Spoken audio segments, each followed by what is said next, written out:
Good evening friends, welcome to my channel. So जैसा कि आज हमारा टॉपिक है डिटर्मिनेंट्स ऑफ सप्लाई। आज हम सप्लाई के डिटर्मिनेंट्स के बारे में पढ़ेंगे कि सप्लाई को कौन कौन से फैक्टर्स या कौन कौन से डिटर्मिनेंट्स जो है वो सप्लाई ऑफ कमोडिटी को डिटरमाइन करते हैं। तो सबसे पहले मैंने कल उस दिन बताया था, इससे पहले वाली क्लास में मैंने सप्लाई फंक्शन के बारे में बताया था और सप्लाई फंक्शन की इक्वेशन बताई थी, जिसमें मैंने बताया था कि इन पॉइंट्स को, ये सारे पॉइंट्स जो हैं, ये हमारे सारे जो भी सप्लाई फंक्शन के डिटर्मिनेंट जो भी पॉइंट्स थे वो सारे हमारे डिटर्मिनेंट्स में ही आते थे, जिसमें मैंने s x is equal to f p x p r इस तरीके से लिखवाया था मैंने।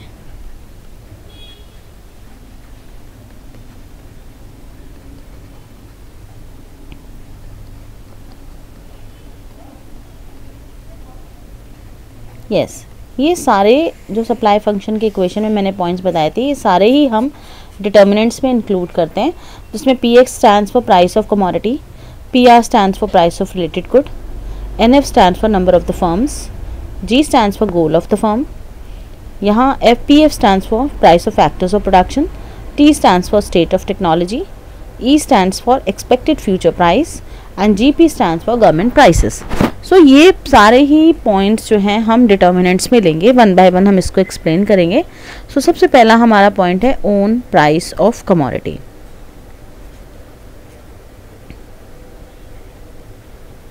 सो ओन प्राइस ऑफ कमोडिटी जो है वो किस तरीके से सप्लाई को डिटर्मिनेंट हम बोलते हैं, because we know that there is a direct relation between price of a commodity and quantity supplied. So generally क्या होगा कि higher the price, higher the quantity supplied, and lower the price, vice versa में क्या हो जाएगा, lower the price, lower the quantity supplied. So इस तरीके से ये सप्लाई को डिटरमाइन करता है। सो नेक्स्ट हमारा पॉइंट है price of related good. So price of related goods किस तरीके से करेंगे हम consider. So supply of basically supply of good जो है वो डिपेंड करती है उसके रिलेटेड गुड्स के प्राइस पर। सो हम फॉर एग्जांपल हम ये मानकर चलते हैं कि एक फर्म जो है वो टी सेल करती है। सो अगर ये मानते हैं कि इफ़ प्राइस ऑफ कॉफ़ी जो है वो मार्केट में राइज हो जाएगा, अगर प्राइस ऑफ कॉफ़ी मार्केट में राइज हो जाएगा तो फर्म क्या करेगी, फर्म जो है वो लेस जो है टी को लेस सेल करना शुरू कर देगी, क्योंकि मार्केट में डिमांड किसकी है, कॉफ़ी की। तो प्रोड्यूसर को किससे ज़्यादा प्रॉफिट होगा, कॉफ़ी को बेचकर प्रॉफिट होगा, ठीक है। तो एग्जिस्टिंग प्राइस जो भी है तो फर्म क्या करेगी, will be willing to sell less t as its existing price. और क्या होगा, वो कॉफ़ी को ज़्यादा सेल करना शुरू कर देगी, सेल करेगी, क्योंकि उसको कॉफ़ी के सेल करने से ज़्यादा प्रॉफिट हो रहा है। So price of related goods भी सप्लाई को डिटरमाइन करता है। थर्ड हमारा है number of firms in the industry. तो number of firms in the industry में हम ये लिख सकते हैं कि मार्केट सप्लाई जो है हमारी कमोडिटी की डिपेंड्स करती है कि हमारी इंडस्ट्री, हमारी उस पर्टिकुलर प्रोडक्ट को प्रोड्यूस करने की कितनी इंडस्ट्रीज़ हैं, यानी नंबर ऑफ फर्म्स हमारी कितनी हैं। Obviously the number of firms ज़्यादा होंगी सो मार्केट सप्लाई भी बढ़ेगी, और नंबर ऑफ फर्म्स अगर कम होंगी तो मार्केट सप्लाई भी कम होगी। तो ये भी एक ऐसा फैक्टर है जो कि सप्लाई को डिटरमाइन करता है। नेक्स्ट है goal of the firm. Now goal of the firm, goal हम गोल को दो पार्ट्स में डिवाइड करते हैं। सपोज मेरा गोल जो है उसको मैं दो पार्ट्स में डिवाइड करती हूँ। एक है मैक्सिमाइज प्रॉफिट और दूसरा मेरा गोल है मैक्सिमाइज सेल। तो मैं बात करती हूँ पहले मैक्सिमाइज प्रॉफिट की। सो अगर मेरी फर्म का जो गोल है वो केवल मुझे अपना प्रॉफिट मैक्सिमाइज करना है, सो मैं ज़्यादा क्वांटिटी को सप्लाई करूँगी एट अ हायर प्राइस। मतलब कहने का मतलब है more quantity of a commodity will be offered only at a higher price if my goal is to maximise profit. On the other hand अगर मैं बात करूँ कि if goal of the firm is to maximise sale या maximise output या maximise employment, so what happened, more will be supplied even at the same price. So this is the next point. So ये भी हमारी एक तरीके से supply को determine करता है। Now next is price of factors of production.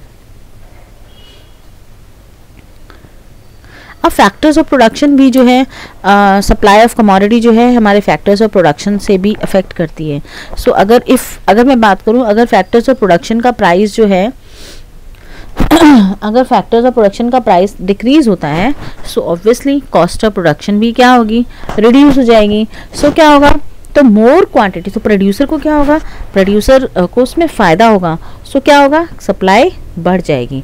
और इसके अपोजिट क्या होगा कि अगर फैक्टर्स ऑफ प्रोडक्शन का प्राइस बढ़ता है तो कॉस्टिंग भी बढ़ेगी, कॉस्टिंग बढ़ेगी। सो क्या होगा, मुझे प्रॉफिट, एज अ प्रोड्यूसर अगर मैं सोचूं तो मुझे प्रॉफिट कम होगा, और मुझे जब कम प्रॉफिट होगा तो मैं उस चीज़ की सप्लाई मार्केट में कम करूँगी। सो ये भी एक ऐसा फैक्टर है। Now next is state of technology. So state of technology भी एक ऐसा फैक्टर है जो कि हमारे सप्लाई को इफेक्ट करता है, क्योंकि अगर इम्प्रूवमेंट हम अपने टेक्निक को प्रोडक्शन में करेंगे, सो अगर इम्प्रूवमेंट करेंगे तो ऑब्वियसली कॉस्ट रिड्यूस होगी, कॉस्ट ऑफ प्रोडक्शन रिड्यूस होगी। जब कॉस्ट ऑफ प्रोडक्शन रिड्यूस होगी सो प्रॉफिट मार्जिन प्रोड्यूसर का बढ़ेगा, और जब प्रॉफिट मार्जिन बढ़ेगा सो ऑब्वियसली प्रोड्यूसर जो है उस चीज़ की सप्लाई को ज़्यादा करेगा। तो ये भी एक ऐसा फैक्टर हो गया। उसके अगेंस्ट मैं दूसरी बात करूं कि अगर आप जो है किसी आउटडेटेड टेक्नोलॉजी का यूज़ कर रहे हैं, तो आउटडेटेड टेक्नोलॉजी को यूज़ करेंगे तो कॉस्ट ऑफ प्रोडक्शन बढ़ेगा, कॉस्ट ऑफ प्रोडक्शन बढ़ेगा तो प्रोड्यूसर का प्रॉफिट मार्जिन कम होगा, और जब प्रोड्यूसर का प्रॉफिट मार्जिन कम होगा तो वो अपनी सप्लाई भी कम करेगा। Now next point is expected future price. Expected future price में कि जनरली हम अगर इसमें बात करें तो अगर प्रोड्यूसर एक्सपेक्ट करता है कि किसी कमोडिटी का प्राइस जो है राइज होने वाला है नियर फ्यूचर में, तो क्या होगा, प्रेजेंट जो सप्लाई होगी वो, अगर एज अ प्रोड्यूसर अगर आप खुद भी सोचें कि आपको लगता है कि फ्यूचर में किसी चीज़ का प्राइस बढ़ने वाला है, तो आप अभी करंट सप्लाई को क्या करेंगे, रिड्यूस कर देंगे। और अगर मैं बात करूं कि अगर प्रोड्यूसर को लगता है कि नियर फ्यूचर में प्राइस फॉल होने वाला है, सो मैं अभी करंट सप्लाई को बढ़ा दूंगी। सिंपल सा फंडा है ये। सो ये भी एक ऐसा फैक्टर है जो कि सप्लाई को इफेक्ट करता है। And the last point is government policy. So government policy भी हम दो पार्ट्स में बात करते हैं, इसको हम डिवाइड करते हैं। एक हमारा टैक्सेशन पॉलिसी होता है और एक हमारा सब्सिडी होता है। सो अगर मैं बात करूं, दोनों ही चीज़ें हमारी मार्केट सप्लाई को अफेक्ट करते हैं। तो अगर फॉर एग्जांपल अगर टैक्सेशन बढ़ जाएगा, इंक्रीज गवर्नमेंट टैक्सेशन बढ़ा देगी, तो क्या होगा, जब टैक्सेशन बढ़ जाएगा तो ऑब्वियसली प्रोड्यूसर का प्रॉफिट मार्जिन कम हो जाएगा, सो सप्लाई क्या होगी, डिक्रीज होगी। और वहीं अगर गवर्नमेंट सब्सिडी प्रोवाइड करती है तो प्रॉफिट मार्जिन प्रोड्यूसर का बढ़ता है, प्रोड्यूसर का प्रॉफिट मार्जिन बढ़ेगा तो सप्लाई भी बढ़ेगी। सो ये सारे फैक्टर्स थे जो कि डिटरमाइन मार्केट सप्लाई को डिटरमाइन करते हैं। And these points are very important. So अगर आपको इसमें कोई डाउट है तो प्लीज़ मुझसे एक बार चैट बॉक्स पे लिख के पूछ सकते हैं। Otherwise I hope this point is very much clear. Now the next point is law of supply. Law of supply, जैसे हमने डिमांड में पढ़ा था, what is law of demand, there is inverse relation, other thing remaining constant, there is inverse relationship between price and quantity demanded. Now in law of supply हम ये लिखते हैं, other things remaining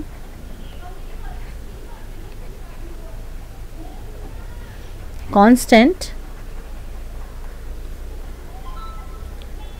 there is direct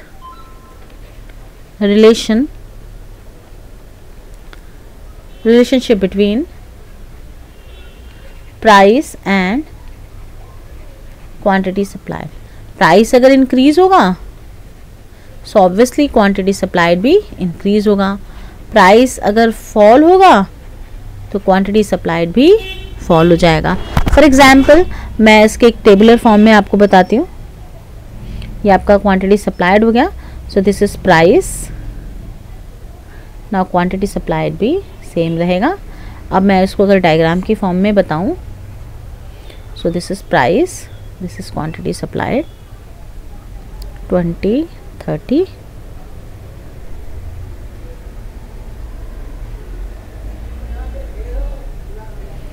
upward sloping straight line.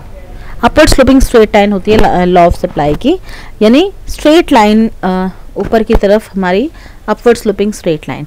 सो अब हम बात करते हैं, इससे पहले हमने डिमांड में भी ये चीज़ डिस्कस की थी, हम बार बार लिख रहे हैं other thing remaining constant, other thing remaining constant. तो what is other thing remaining constant? तो अदर थिंग रिमेनिंग कांस्टेंट्स में हम क्या क्या चीज़ें लेंगे? अदर थिंग रिमेनिंग कांस्टेंट में हम इंक्लूड करते हैं, नंबर 1 है there is no change in the price of factors of production. Number 2, there is no change in the technique of production.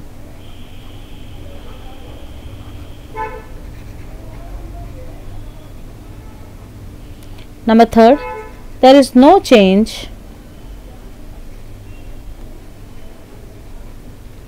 in the goal of the firm.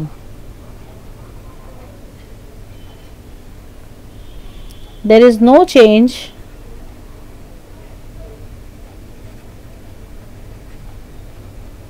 in the price of related goods, and there are so many.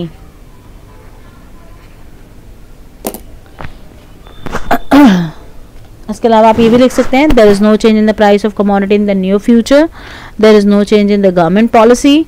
हाँ, so factors को ही हम इसमें 1 by 1 लिख सकते हैं।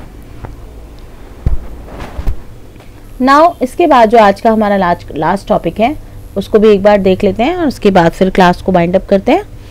Exceptions to the law of supply, ये हमने demand में भी पढ़ा था।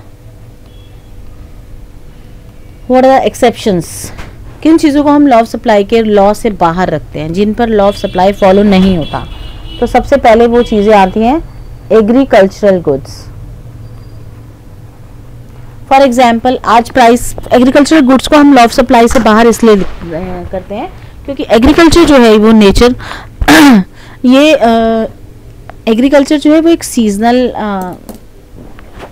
बोलते हैं हम इसे, सीजनल, और ये डिपेंड करता है ऑक्यूपेशन है, और ये एक तरीके से डिपेंड करता है नेचुरल कैलामिटी, मतलब इस पर नेचुरल कैलामिटीज़ का इफेक्ट पड़ता है। तो अगर मैं बोलूँ कि प्राइस बढ़ गया तो सप्लाई अगर प्रोड्यूसर बढ़ा देगा तो वो पॉसिबल नहीं है, क्योंकि एग्रीकल्चर गुड्स को प्रोड्यूस होने में और मार्केट तक आने में it will take a little bit, काफ़ी टाइम लगता है उसको मार्केट तक आने में। तो इमीडिएटली अगर हम बात करें कि प्राइस बढ़ा और सप्लाई बढ़ गई, प्राइस घटा तो सप्लाई घट जाएगी, ऐसा नहीं पॉसिबल हो सकता है। एग्रीकल्चर गुड्स जो है, कई बार आप प्रोडक्शन करते हैं, कुछ नेचुरल कैलामिटी आ गई, फार्म का प्रोडक्शन ख़राब हो गया, तो नहीं बढ़ा सकते आप प्राइस के बढ़ने पर। तो हम इसको एग्रीकल्चर गुड्स को एक्सेप्शंस लॉ ऑफ सप्लाई के एक्सेप्शन इससे बाहर रखते हैं लॉ से। नाउ सेकेंड पॉइंट है हमारा goods of social distinction. Social distinction की चीज़ें हैं। सोशल डिस्टिंक्शन का मतलब हो गया जो चीज़ें लिमिटेड हैं, जिनको आप बढ़ा नहीं सकते। सपोज कोई एक ऐसी चीज़ है जिसको लिमिटेड अमाउंट में है, तो उसकी आप प्राइस के कम या ज़्यादा होने पर आप उसकी सप्लाई को नहीं बढ़ा सकते।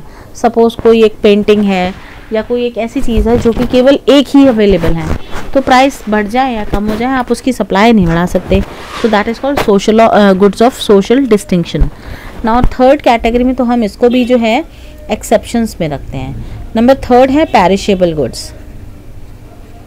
ऑब्वियसली पेरिशेबल गुड्स को भी हम इस लॉ ऑफ सप्लाई के एक दायरे से बाहर रखते हैं, क्योंकि सेलर जो है चाहकर भी पेरिशेबल गुड्स को ज़्यादा नहीं सेल कर सकता even at a lower price, क्योंकि पेरिशेबल गुड्स एक ऐसी चीज़ें हैं, इनकी ये डिपेंड करता है अपनी सेल्फ लाइफ पर। इनकी अपनी खुद की सेल्फ लाइफ होती है, जल्दी ख़राब हो जाती हैं, बहुत शॉर्ट पीरियड के लिए होती है ये। So at a given point of time seller में not be या seller may be willing to sell more of a perishable goods even at lower price. This is because shelf life of perishable goods is very short. तो अब चाहकर भी यहाँ पर producer जो है ज़्यादा हायर प्राइस पर ज़्यादा क्वांटिटी और लेसर प्राइस पर लेस क्वांटिटी को नहीं कर सकता, क्योंकि पैरिशेबल गुड्स एक ऐसी चीज़ें हैं जो कि अपनी सेल्फ लाइफ पर डिपेंड करती हैं।